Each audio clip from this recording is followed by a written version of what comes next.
Аха, кажи нещо. Какво да не ви да снимаш видео?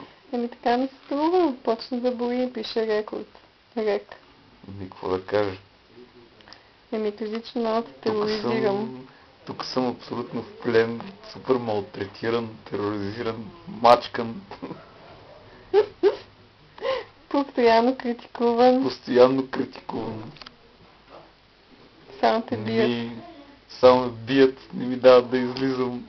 Дърпат ти космите, ушите. Дърпат ми космите, ушите, хапат ми до кръв. Сият на неподходящи, нежни места. Да. Изобщо... Мен пък ми гледат в дупките на носа. Какво страдание само? Да, страдание. Това е забранена зона.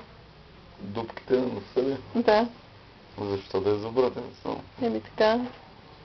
Само аз мога да си гледам там. И как става това нещо? Не знам. Все още. И няма какво да кажа, аз изобщо нямам нито право на мнение, нито право на глас, нищо.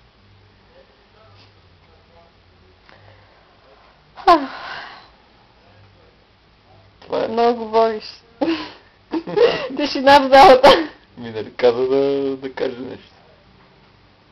Да, полагате си само по-кратка реч. Добре, съжалявам, че си наруших правата.